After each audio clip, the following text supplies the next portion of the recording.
Pokemon has and always will be one of my favorite franchises of all time. From an early age, I always enjoyed playing the series. I was first introduced to Pokemon with Pokemon Yellow version on the Game Boy Color, a teal Game Boy Color to add. I love that thing, man. I was fascinated by it all. I often daydreamed of wanting to see and have the Pokemon be in the world with us. Sometimes I feel like that even to this day. From Yellow, I moved on to Gold and Silver, eventually Crystal, and well, the rest is history. I've been a fan ever since.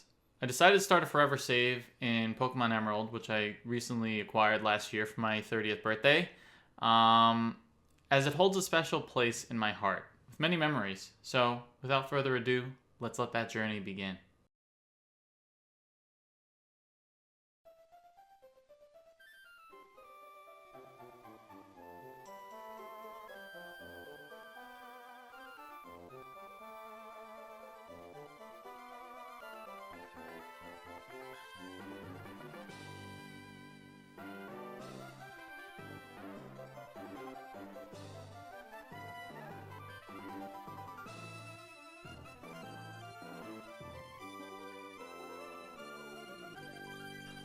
Generation 3.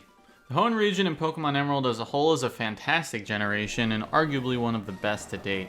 It's filled with an additional 135 new Pokemon to catch, train, battle, and collect. It was a good time to be alive.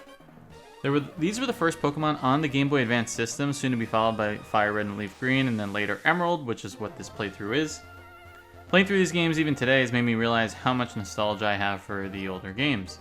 Don't get me wrong, I'm still a fan of newer stuff like Pokemon Legends ZA or Scarlet and Violet. The older generations and pixel art in general will always have a special place in my heart.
We started off our adventure in the back of a truck, as we always do in Hoenn, because that always sounds like a good idea to do to children. I decided to go with Mudkip as my starter. I have always chosen water in every generation, all the way from the beginning, and this was going to be no different. Mudkip in Generation 3 were the first generation where I really got into the games heavily, and I put hundreds of hours into them. I even competed at this 10th anniversary Pokemon Journey Across America Mall tournaments that they held. New York had a few, and there was one on Long Island, so I begged my mom to take me. She was a good sport, loved seeing me happy with a hobby, so we went. I actually ended up winning my first round, which was insane to think at that time. And I did lose in the next, but I still have a cool booklet from the event and my competitor sticker as well. I'll throw a picture of that up here. I wish I still had my original saves and cartridges, however, those have been lost to time. Note to anyone watching, don't sell your games. This is one of my biggest regrets in life. I sold a bunch of my games when I was going into high school to have some extra cash, and I just thought I had outgrown them. Boy, was I ever wrong, as this channel and my content in general is indication of. A few years later, I knew I wanted to rebuild that collection. You know, I've been doing that ever since. Prices are extremely high on the second-hand market these days, especially post-COVID. And I do love complete in box, so you do the math there. Granted, you know, my Ruby and Emerald are loose for the time being, and now Crystal, which I just obtained. Maybe one day they'll be complete, who knows. Anyways, back to the journey. Now we have Mudkip, it's time to really begin. Would have been cool if it was shiny, but we take it either way. I also tend not to nickname my Pokemon, but maybe that will change in the future. Maybe with a Nuzlocke or something. Shortly after we meet up with our rival, after a few random encounters, we get a nice critical hit in and take Trico down with ease. Almost fainted there, but that's okay. Shortly after, we nab the Pokedex from Professor Birch and can start registering Pokemon. We receive some Pokeballs from May, and we're off on our first catch of the game. Well, first we need our running shoes. Finally, we can move a bit faster. Our first catch ends up being Poochyena, classic. Classic as it comes to Hoenn, maybe only to be dethroned by Zigzagoon, but you get it.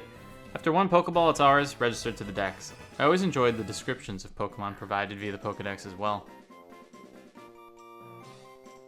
A few of these segments, including this one I recorded from my phone using my analog pocket in handheld mode. I really love this device. Here we are seen taking on Roxanne at the first gym of the Hoenn region, piece of cake for my Mudkip. After the fight with Roxanne, my Mudkip ends up evolving into Marshtomp. I really like the evolution screen for Pokemon and how it's changed over the years and generations. Generation 3 does have a great one though.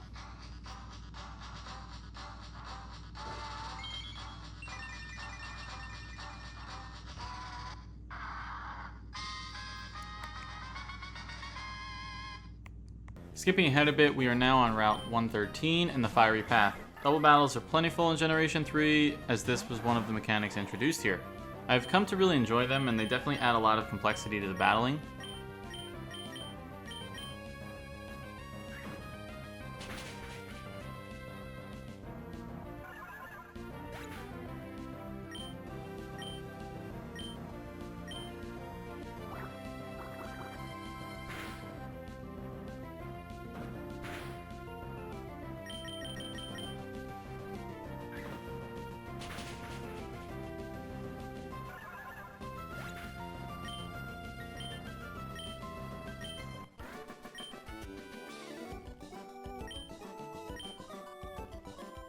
Fiery Path has always had such great music to vibe to, and the ashes continuously falling always adds a cool little aesthetic to the area.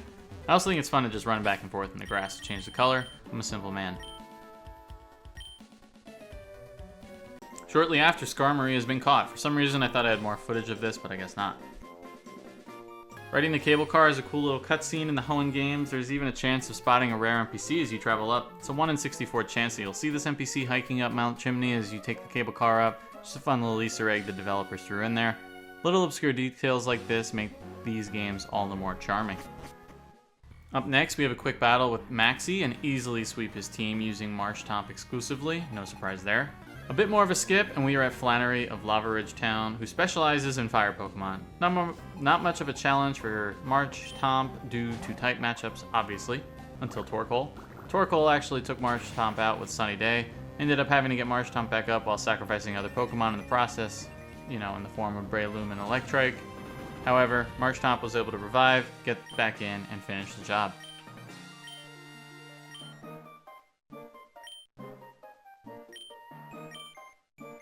Marshtomp is now ready to evolve in a Swampert, one of the coolest final evolutions of the starters to date. I really love the sprite for this one, and evolving right before Norman was super helpful.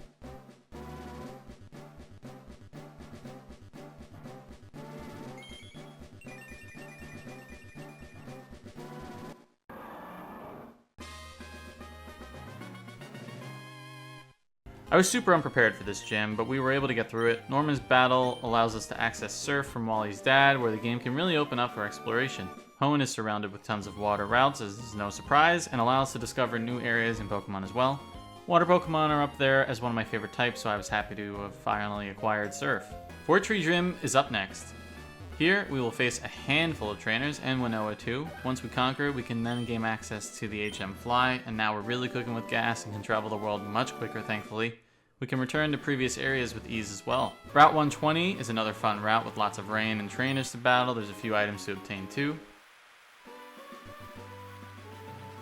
A bit more of a skip here, and we're at the Magma hideout with Maxie, who is wanting to revive Groudon. Some great music here. Cool little scene plays out. Groudon escapes, and Maxie is surprised.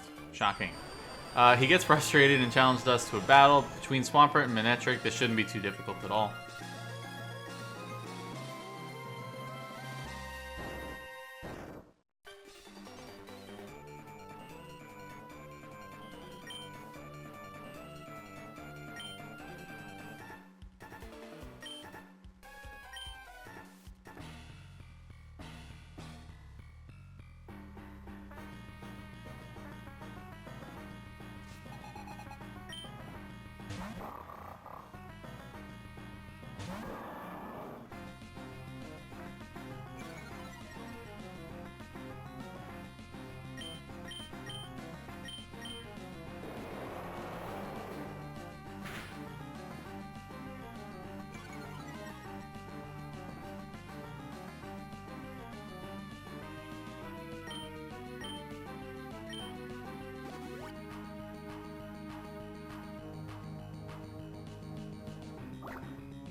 After the Magma hideout, we end up making our way to the Aqua hideout in Lily Cove City and moving through the many trainers and items that are involved here. We're also encountered with an Electrode, and we're able to snag the Master Ball finally as well. Maybe we'll use that in the future on Latios or something fun like that, who knows? Yes, the surfing, music, and Emerald. Definitely a nice vibe here. We get into some trainer battles on Route 124. So many trainers. But we persevere, get through it, with Manectric holding it down for us. Electric for the win.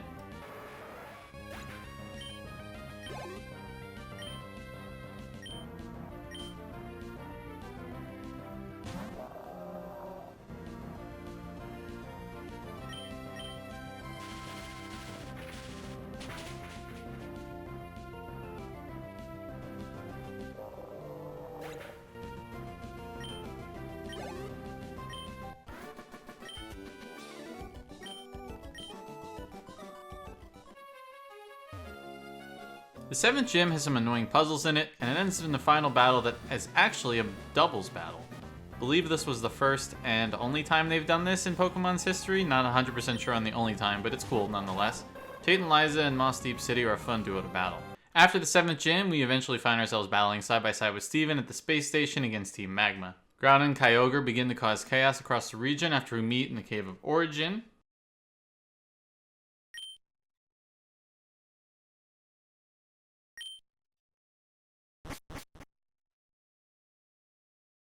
Then we're seen accessing and climbing the Sky Pillar to interact with Rayquaza, which isn't as difficult the first time as it will be the next time we return here. You'll see why. We interact and see a cutscene where Rayquaza flies up away to Sootopolis City. Rayquaza ends the fight between Groudon and Kyogre, who are locked in a fierce battle. This is such a great cutscene where Rayquaza comes down from the sky to defuse the situation. We now arrive at the 8th gym and the final gym of the Hoenn region in Sootopolis City, where we can take on Juan. Victory Road is now upon us. We have to use a variety of HMs here, you know, Rock Smash, Strength, Surf, Waterfall to get through this trial. There's tons of trainers, tons of items. It's very useful for training up Pokemon before the Elite Four as well.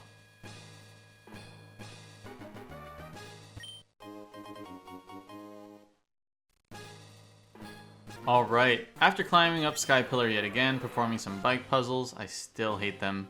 We're at the top and ready to take on Rayquaza. The music in this legendary encounter is so awesome, really gets me hyped every time I listen to it. I had to face Rayquaza and reset a few times before I was able to successfully catch it because I didn't want to use the Master Ball, but we ended up getting the job done. I was 100% underleveled, super not prepared, but I'm glad we were able to snag him. The Elite Four, it's time. The Elite Four is finally here. We've trained up for this moment, and with Rayquaza at our side, this should be an easy sweep. Alright, Wallace is the only person left, standing between us and the champion of Hoenn title. Let's take him on. The battle was definitely a bit difficult, but Rayquaza helped us get through it, obviously.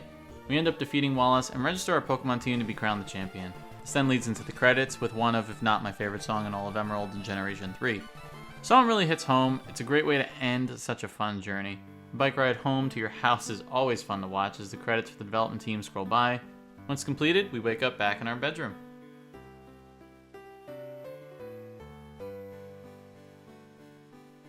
Once back in our bedroom, we talk to our parents for a bit and end up talking to Birch, who upgrades our Pokédex to include the National Dex. Now even more Pokémon can appear in the wild from other regions.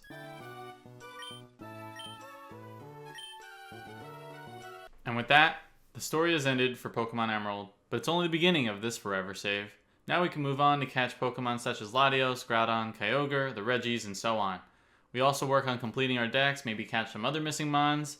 The Gen 3 Pokedex is notoriously difficult to obtain the full National Dex for, so I don't know, we'll see how much we want to get into with that challenge. I want to take on the Battle Frontier, do some post-game, train up a real competitive team, try to get some wins there.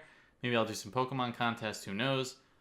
Apparently there's also a whole other side of people who play Gen 3 competitively across the US that's really cool to see, honestly. Maybe I'll even get lucky and come across a shiny Pokemon here and there, who knows. Might make a follow-up video with progress on the post-game and, you know, more Pokedex completion and stuff like that. I do plan to take on Fire Red and Leaf Green as well. And as always, thanks for watching. Hope you enjoyed the video. Comment below on your favorite Gen 3 Pokemon. And let me know what else you'd like to see moving forward. Remember to like, comment, subscribe, and I'll see you in the next one. Later.